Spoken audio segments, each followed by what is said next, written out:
Hey, I hope you're doing well.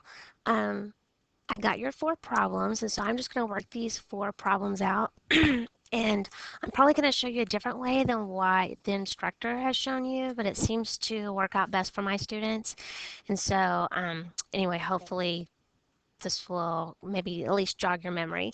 When we're factoring these, I use what's called the box method, and the box method keeps you from having to just guess and check. Okay? So here's how I use the box method. I always put this first term in this first box. So I'm going to put 11t to the fourth right here. And then I always put this last term in this last box. So this is a negative 8, so I'm going to put a negative 8 in this last box.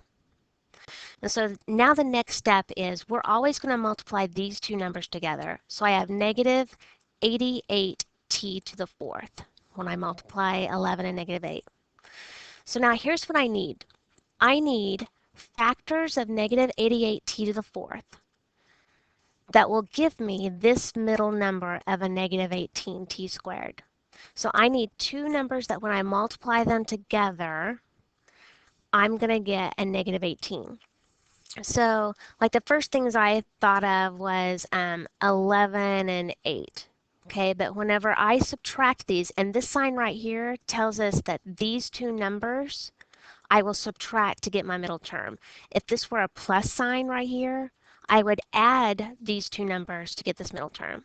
So I need two numbers that when I multiply them together, I get negative 88t to the fourth, but when I subtract them, I get 18. So 11 and 8 won't work, but 4 and 22. Do you see that 4 and 22 will give me 88? And when I subtract these, I get 18. Now here's the other thing. I need t to the fourth. So each one of these is going to have a t squared with it so that when I multiply them together, I get my t to the fourth. Okay? And then to get negative 18, this one's going to be negative 22, and this is going to be a positive 4t squared. So whenever I add these together, I get my negative 18, but when I multiply them together, I get my negative 88. So I'm going to take these two numbers and plug them into my other two boxes. It doesn't matter which box you put them in.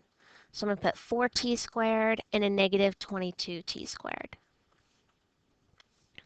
Okay, so now your next step is to just factor out what you can going sideways and then up and down. So I'm going to go sideways.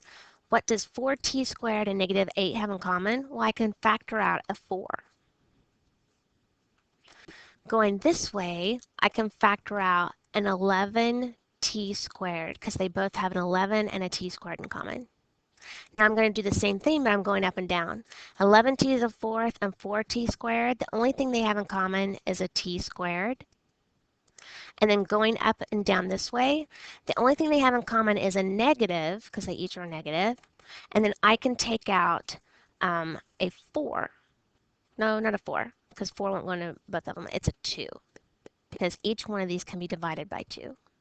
So what's left on the outside is what is how it's factored. So it's going to be 11t squared, and if there's not a sign with it, it's plus 4 t squared minus 2. And that's how I factor this.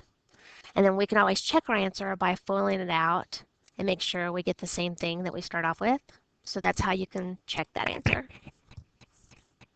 All right, so the next one, 6y cubed minus 38y squared minus 28y. The first thing you always check, can I factor something out of all three numbers? Okay, they all have a 2 in common, and they all have at least one y in common. So I'm going to divide that out, and in parentheses, I'm going to write down what I would have left.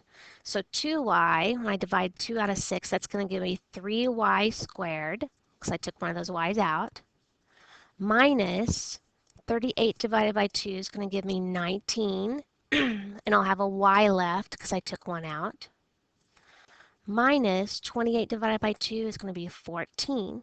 And since I'm taking this y out, I don't have any y's left. So now here's the thing. After you take whatever they have in common out, you always have to check and see, will this factor again? Well, this will. Okay, and I'm going to factor this by using my box again. Okay, So my first term goes in my first box.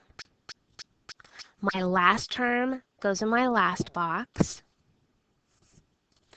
We always multiply these two things together. So 3 times negative 14 is going to give me negative 42y squared. So now I have to figure out what two numbers that when I multiply them together, I get a negative 42, but then when I end up subtracting them, I get 19. Okay, well, 2 and 21, do you see that when I multiply them, I get 2 times 21 is 42, and when I subtract them, I get 19. And to make this negative, that means one of these has to be negative, and to get my negative 19, that means my 21 has to be negative. And since I want y squared, each one of these has to have a y with it. So 2 times negative 21 will give me this, and 2 and a negative 21 will give me my negative 19. So these are the two numbers that go in my other two boxes. It doesn't matter which box you put them in. And then I'm going to factor out whatever they have in common.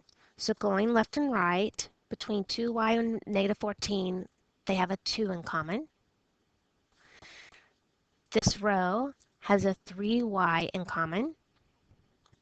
Going up and down, the only thing they have in common is a y. And going up and down this way, they have a negative 7 that I can factor out of all that.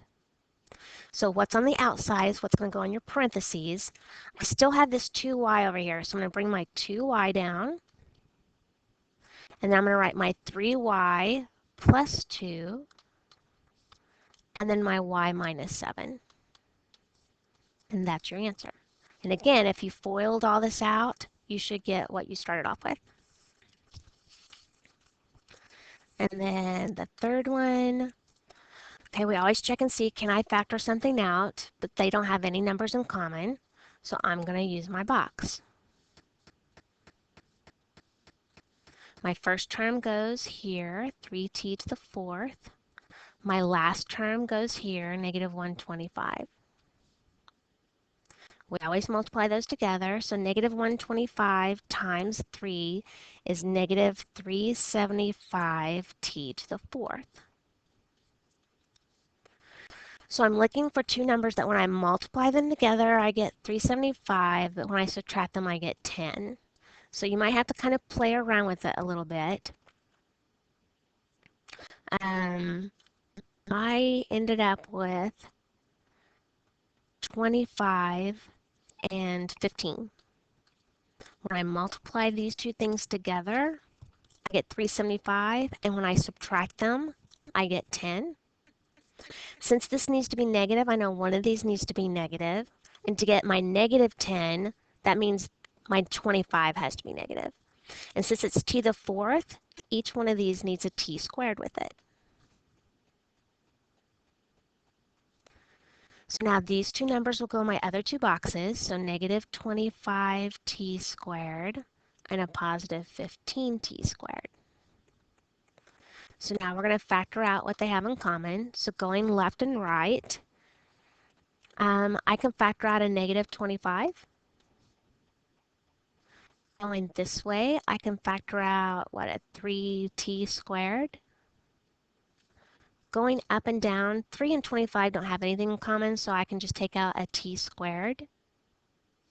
And going up and down this way, between 15 and 125, what, a 5 is what they have in common. And then what I have on the outside is what goes in my parentheses. 3t squared minus 25, t squared plus 5. And again, if you multiply this out to check your answer, you should get your original problem back. Okay, and the last one, this one's a little bit different because of this fraction sign over here. We can still use our box. First of all, I can't factor anything out. So my first term goes here, my last term goes here. Now, when I multiply these together, okay, 121x squared times 1 over 121, do you see that that just gives me x squared? Okay, so I need factors of x squared, or you can think of it as 1x squared, that when I add them together, I get a positive 2. Well, do you see that the only factors of 1 is 1 times 1, and when I add them, I get 2? And to get my x squared, I need an x and an x. So I have my 1x and my 1x. Now here's where the fraction kind of messes you up. If I do what I normally do, factor out what we can, here they don't have anything in common, so it's a 1. Here they don't have any common, so it's a 1x. Going up and down, all they have in common is an x. Going up and down here, it's just a 1. So that's not going to work because whenever I FOIL it out, I don't get my 121. So here's why it doesn't work. I can write my ones as 121 over 121. Do you see that? 121 over 121 is 1. So I know it's kind of weird, but here's what your answer is going to look like. It's going to be 121x plus 1, x plus 1 over 121. So that's your answer.